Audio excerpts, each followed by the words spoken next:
Isang mapagpala at mabiyayang araw po sa inyong lahat. Maligayang Pasko ng pagkabuhay. Aleluya, aleluya. Parang inaantok pa. Kanina habang pumapasok ako, yung lyrics lang ng kanta, aleluya, hindi kayo kumakanta. Kumanta po tayo kasi ito po yung pinakamataas na klase ng Pasko sa ating buhay pananampalataya at buhay Kristiyano. Tayo po'y sumapit na sa pinakatampok na pagdiriwang ng ating simbahan, kung saan ating ginugunita ang pagtatagumpay ni Kristo sa kasalanan at kamatayan. Amen? Amen. Kung kaya't gaya ng awit ng Salmo na inawit ng napakaganda, ngayon ay araw ng Panginoon. Araw ngayon ng may kapal, magalak tayo at magdiwang. Mga kapatid, sa aking pagninilay ngayong umagang ito, balikan natin ang mga tagpo sa muling pagkabuhay ni Jesus. Mga kapatid, sa panahon natin ngayon, mas madali na nating malalaman kung talaga bang nangyari ang mga bagay-bagay o hindi.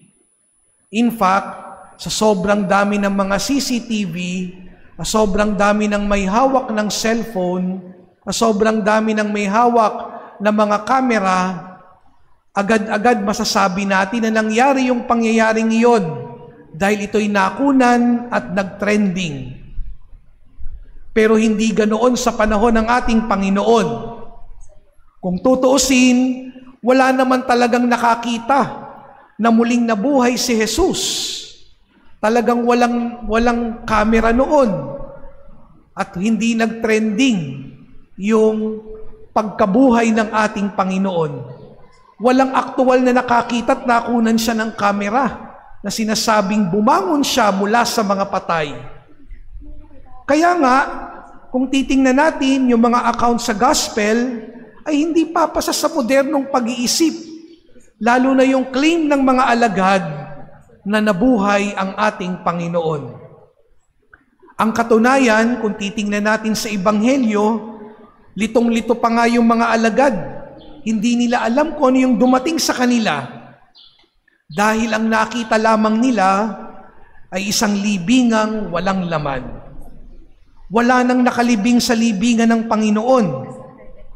At sa una pa nga, ang akala nila, baka ninakaw lang ang bangkay. Na sa panahon ni na Jesus, ay pwede naman talagang mangyari. Maraming mga grave diggers at magnanakaw ng bangkay sa panahon ng ating Panginoon. Gayunman, hindi rin natin maipagkakaila na marami rin itong saksi. Maraming mga tagpo at maraming nakakita sa ating Panginoong Hesus na muling nabuhay.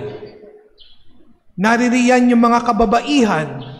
Kung nagsimba kayo kagabi, binanggit sina Maria Magdalena, Mariang ina ni Santiago at si Salome, na siyang maagang-maaga pa ay nagpunta na sa libingan.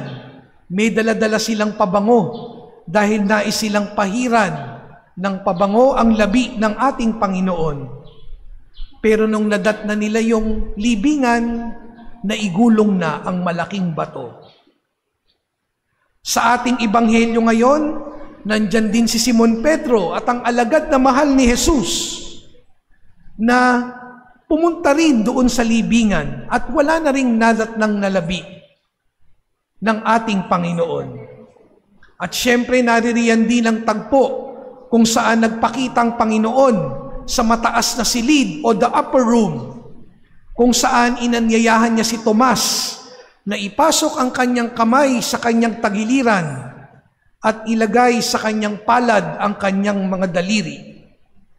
At syempre, nandidiyan din yung accounts ng dalawang alagad na hindi pinangalanan na patungong Emmaus. Nung kasama na nila si Jesus at nung pinaghahati-hati na nilang tinapay, naalala nila na si Jesus nga pala yung kanilang kasama sa kanilang paglalakbay. Mga kapatid, higit sa mga saksing ito, sa palagay ko, ang pinakamalakas na katunayan na tunay na nangyari ang muling pagkabuhay ay ito. Maraming nagbago sa buhay ng mga alagad ng ating Panginoon. Nagbago ang kanilang puso, nagbago ang kanilang pananaw, nagbago ang kanilang disposisyon.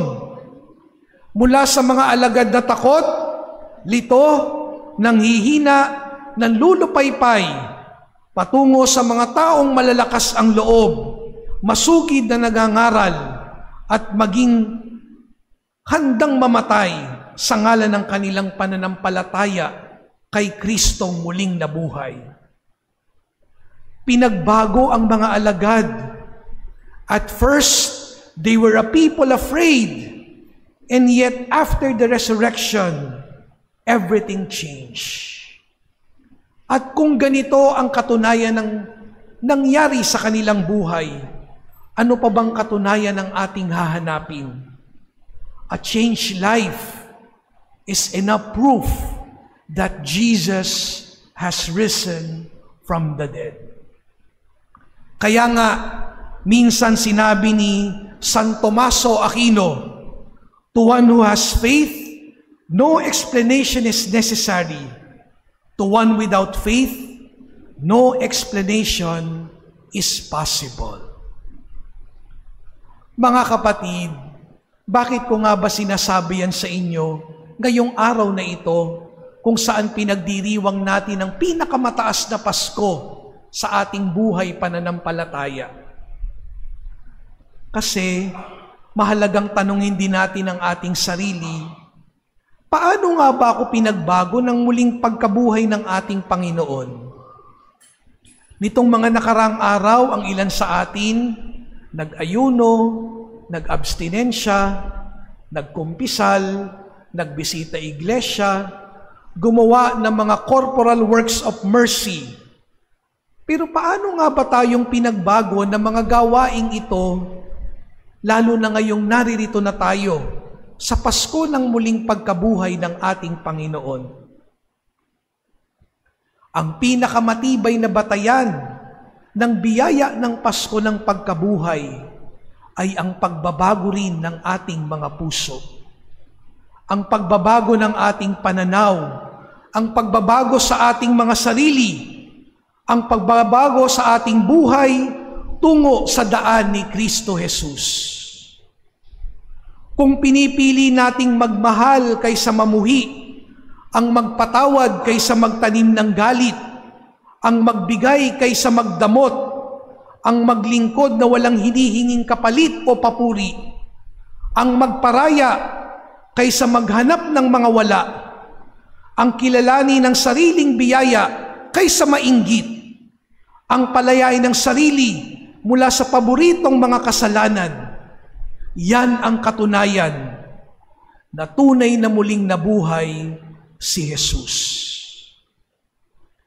Because you are purchased by the blood of the Lamb of God, who takes away the sins of the world, we are precious in the eyes of God.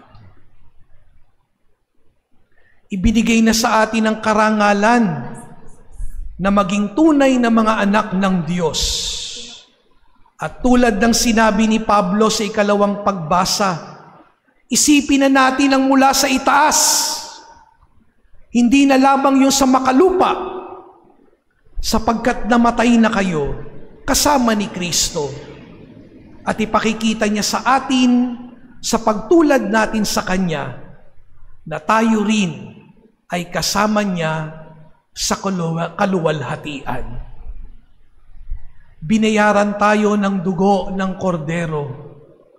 Huwag na tayong bumalik sa buhay na makalupa, sa pananaw na makalupa, sapagkat katulad ni Jesus, kasama niya rin tayo sa Kanyang kaluwalhatian. Sa ngalan ng Ama at ng Anak at ng Espiritu Santo.